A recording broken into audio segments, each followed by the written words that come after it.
Welcome back. Let's turn our attention back to the US airstrikes on Syria and Iraq. The governments of both of those countries have accused the US of a blatant act of aggression after a series of airstrikes targeting Iranian-backed militias.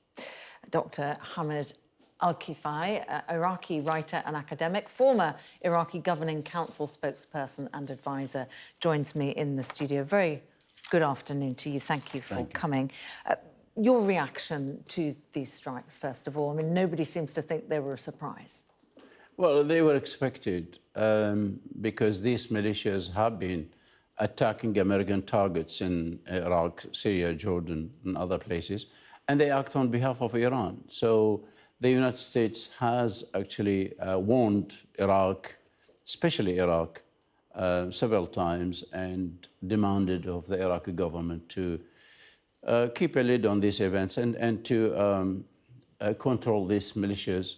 But the Iraqi government is weak, so it's not expected of it to be able to face these militias, even though the Prime Minister was brave enough to say, to describe some of their acts as terrorist acts.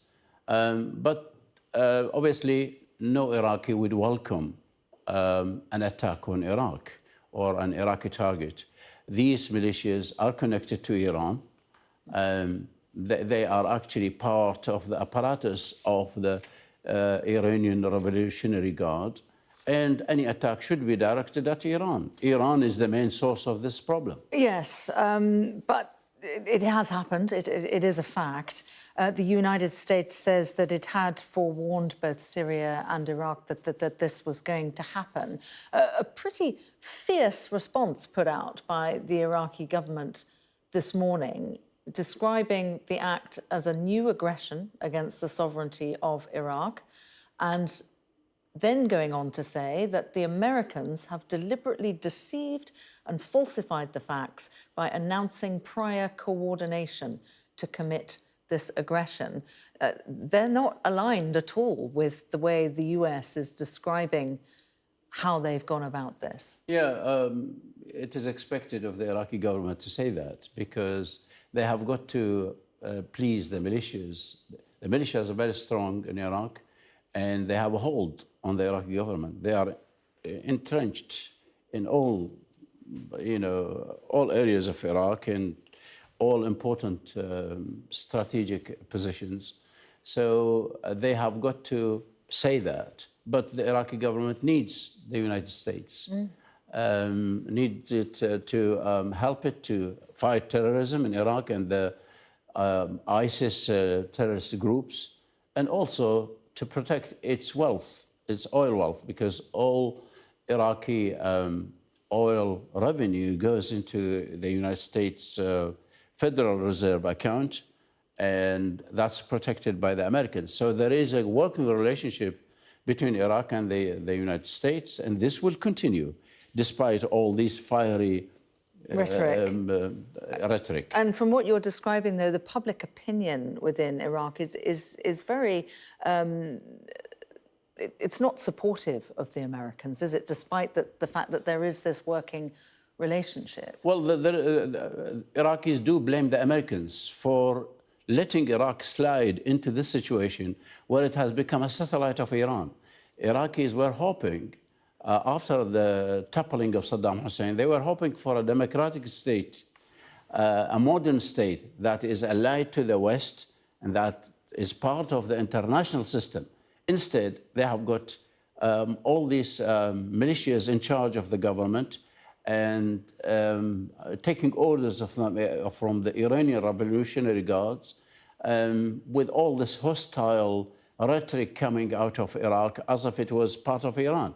So this is a very unhappy development, very unwelcome development in Iraq. But obviously, Iraqis are not really anti-West nor anti-American. That's not true. So with all of the complex geopolitics in mind, would the Iraqi government have preferred if the United States had gone directly to attack Iran with the potential consequences that might entail? Most Iraqis would be happy if the United States targeted Iran and if the United States stood with Iraq to be independent and to have its own decisions instead of being beholden to Iran and Iranian groups. So they don't think that the Iranian response to that would trigger a massive conflagration in the region? I don't think so. The Iranians are very pragmatic. They have proven to be very pragmatic. And they would have accepted and they would have swallowed all any American attack because it is expected. Everyone knows that Iran is behind this. So why avoid hitting Iran? Why hit targets here and there in Syria and Iraq for satellite groups? Instead, the Americans should have gone straight into the main perpetrator of these acts against the United States, and that's the Iranian regime. And this should have been done, and everyone in the area would have been happy.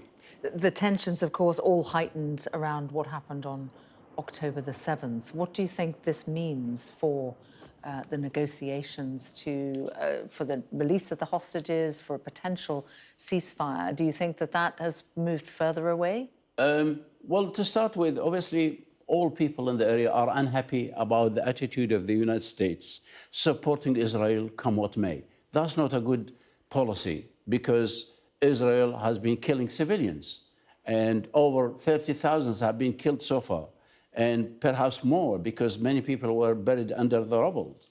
But now negotiations have been going on between the Israelis and Hamas, hosted by Qatar, and the United States have been putting pressure on Israel to reduce the amount, or at least to avoid killing civilians. Everyone hopes in the region that these negotiations, these moves will come to fruition very soon and the war will stop. And we do not give any justifications for these Iranian satellites to attack Americans or attack Iraqi targets. Yeah, the world is watching and waiting on that. In the meantime, Dr. Hamid Alkifaey, thank you very much for coming in to talk to us.